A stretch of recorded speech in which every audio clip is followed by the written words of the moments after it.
Part 1. Going to hear a conversation between an agent and Scott. First, you have some time to look at questions 1 to 5.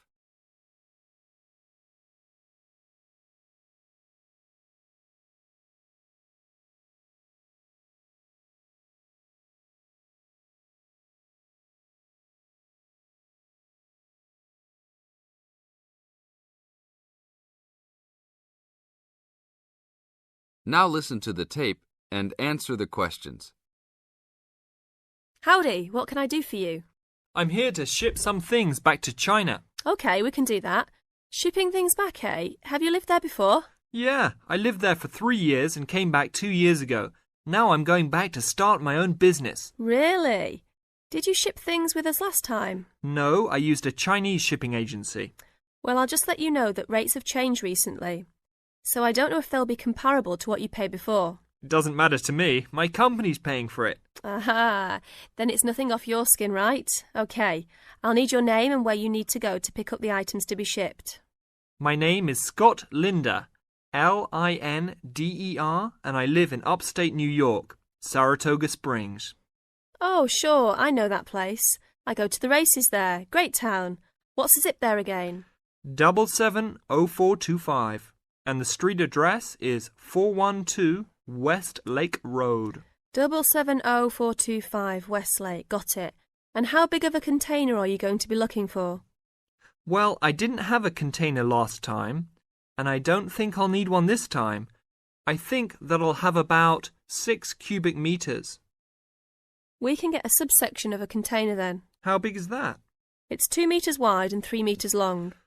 2 meters high, right? Yes, sir.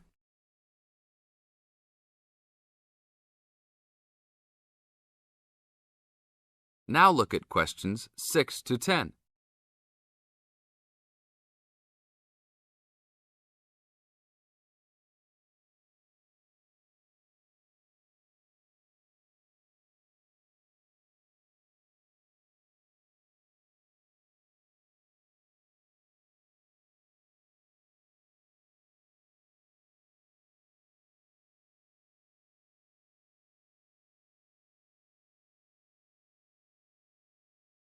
As the talk continues, answer questions 6 to 10. And for customs, I need to know what sort of items will you be shipping? Mostly furniture. But we'll also have quite a few boxes of books too. Any clothing? Nope, but we'll have some bicycles and wood that we use for a loft bed. Be careful with those bicycles. I hear bicycle theft is a big problem in China. Not if you know how to secure your bikes and where to store them. Well, good luck. How valuable do you want me to list the entire shipment as being? Let's say about $3,500. Great. Now you'll also have to go over to the customs department to check with them about shipping the wood over to China. I know there are concerns about termites, bugs, etc. No problem. It's the same wood I brought over from China last time. Then you should be okay. It's just a formality. And last of all, where would you like the shipment to be delivered? Well, I will live in Beijing, but let's ship it to Tianjin. My company will pick it up there. That's all right then. Have a nice trip. Thanks for your help.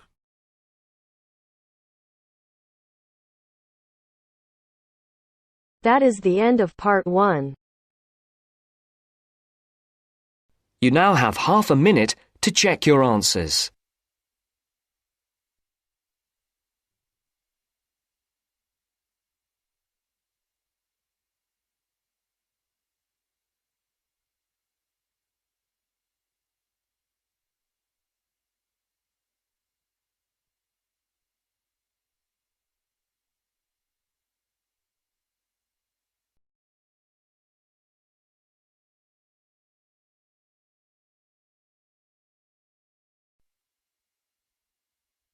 Now turns to part 2. Part 2. You will hear a tour guide talking to her tour group. First, you will have time to look at questions 11 to 15.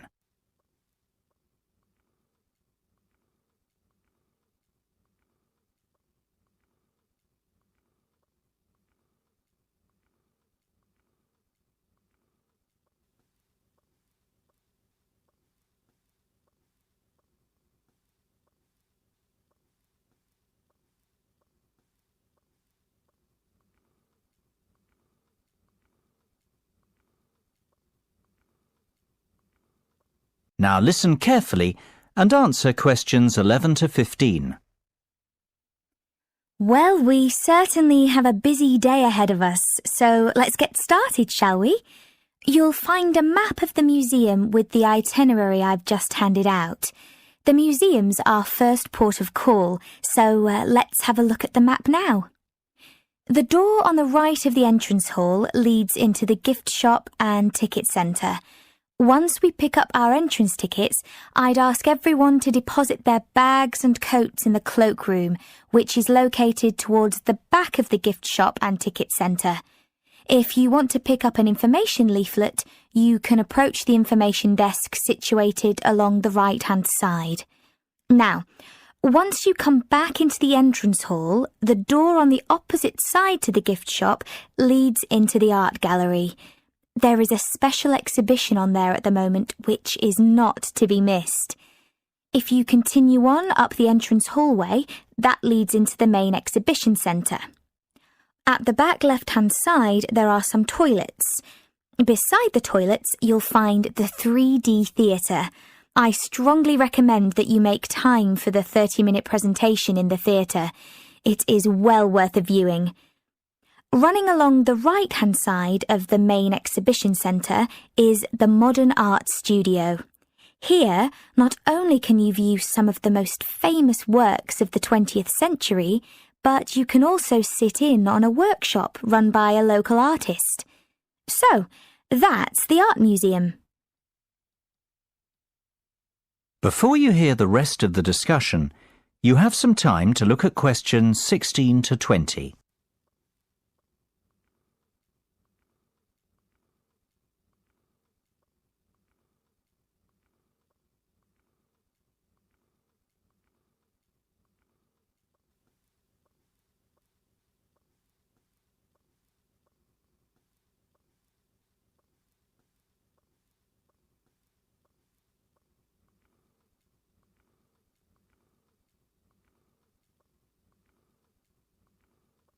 Now listen and answer questions 16 to 20. Next on the itinerary is the aquarium. Depending on how long we spend at the museum, we might have to give this one a miss.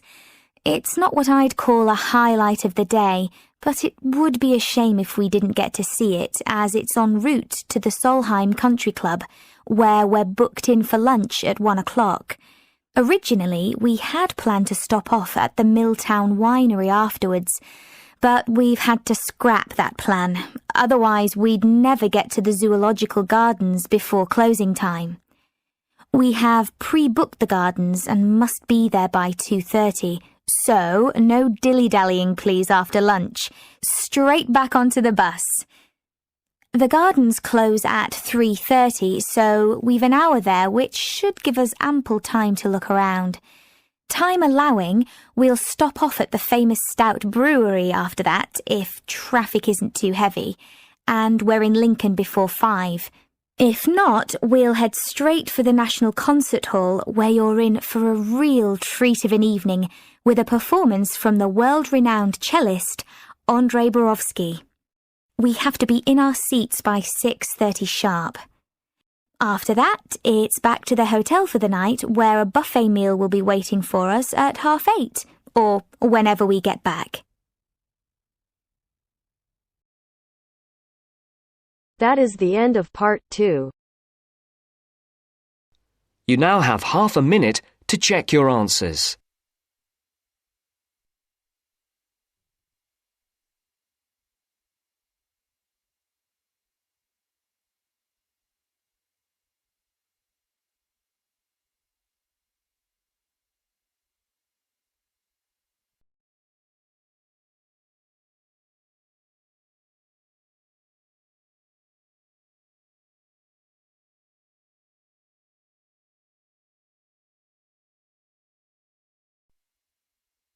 Now turns to part 3. Part 3. You will hear a conversation between Helen and her tutor. First, you have some time to look at questions 21 to 25.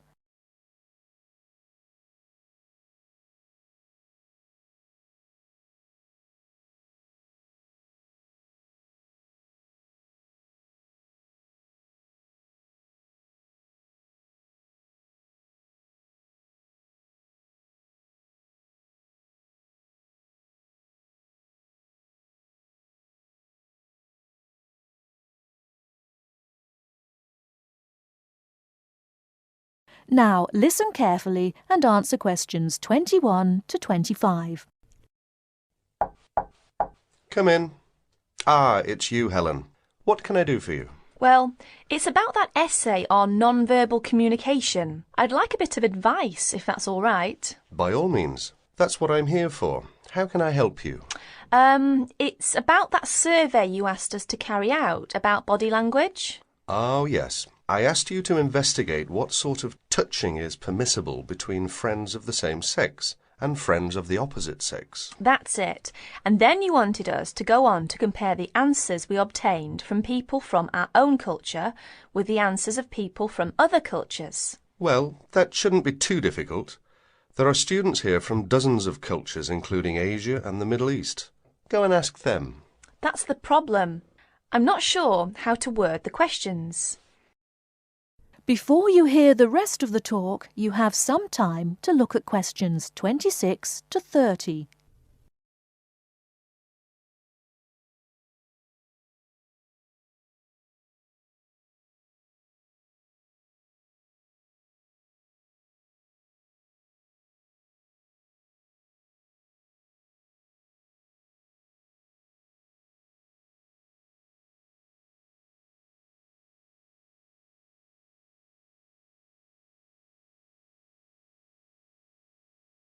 Now listen and answer questions 26 to 30.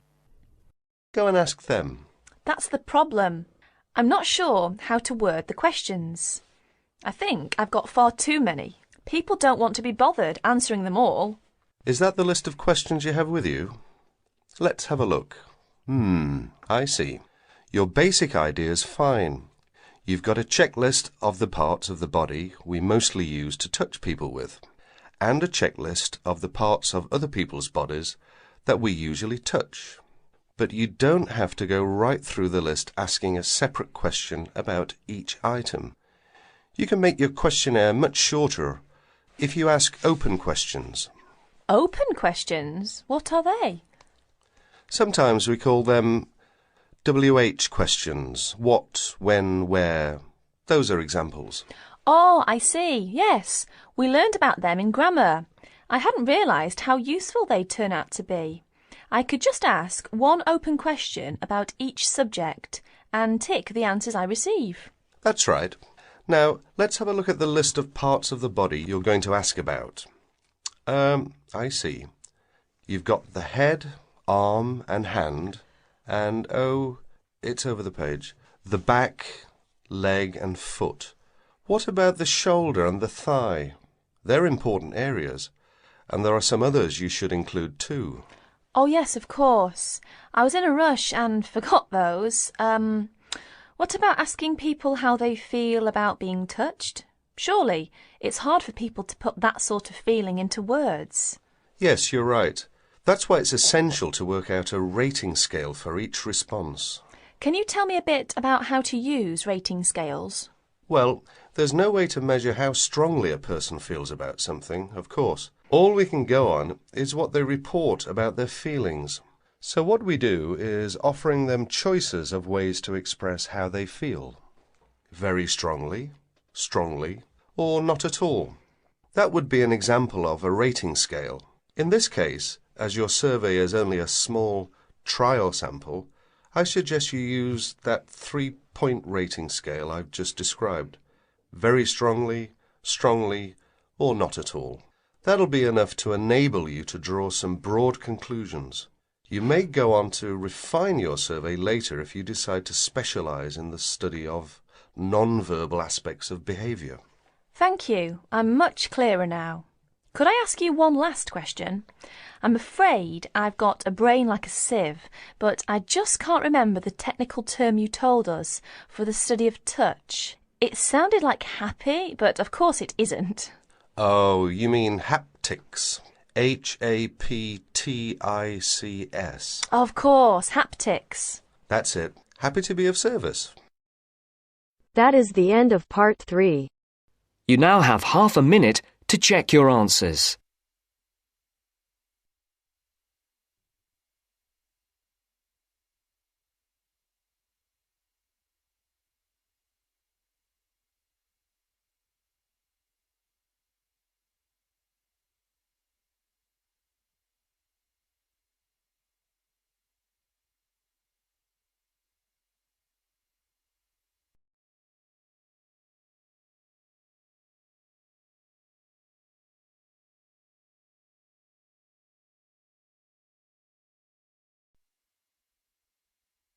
Now turns to Part 4. Part 4. You are going to hear some facts and figures about Australia.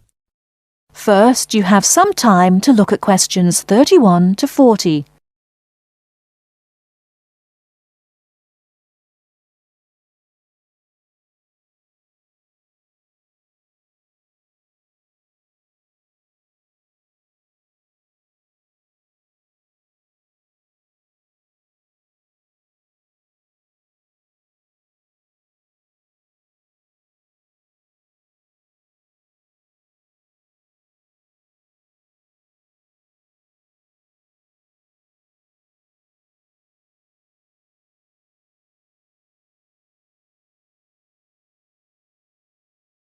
Now listen carefully and answer questions 31 to 40.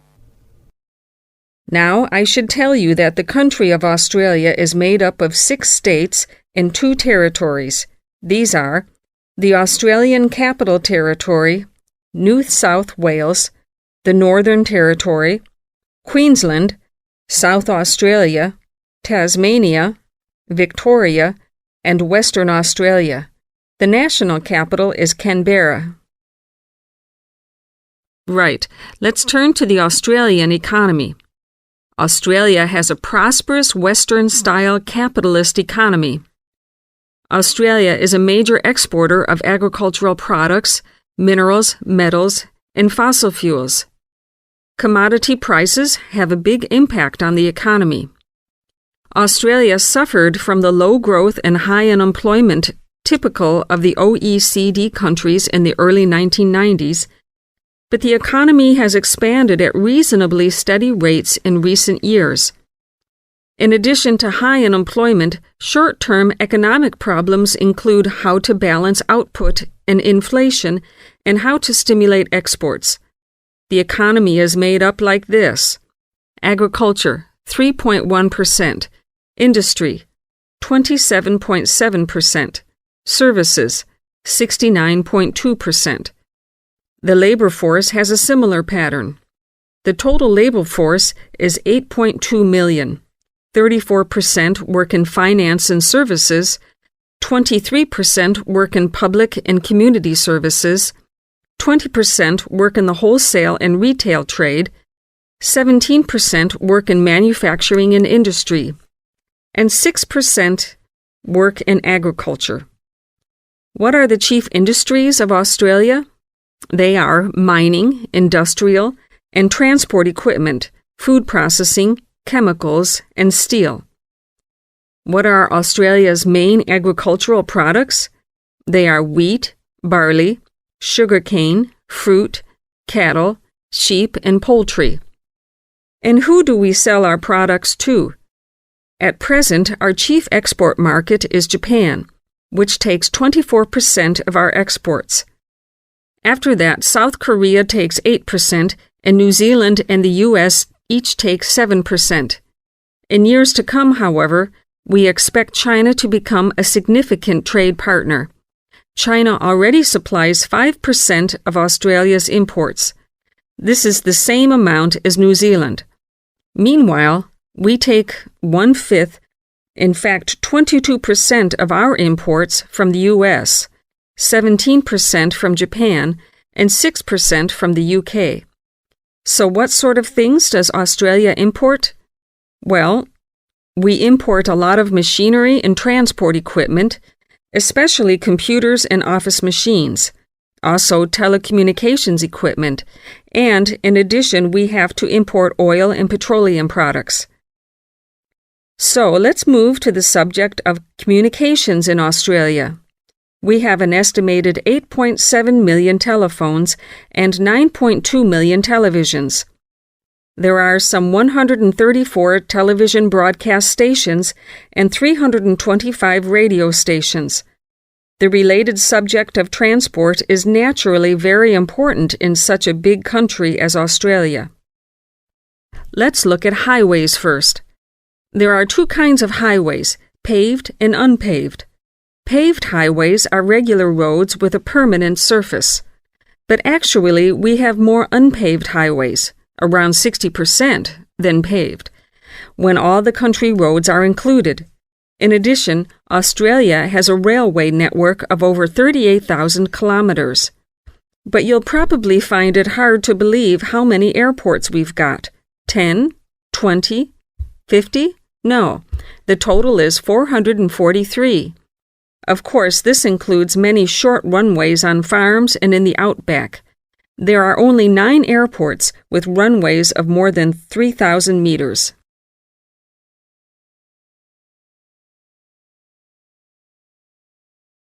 That is the end of part 4. You now have half a minute to check your answers.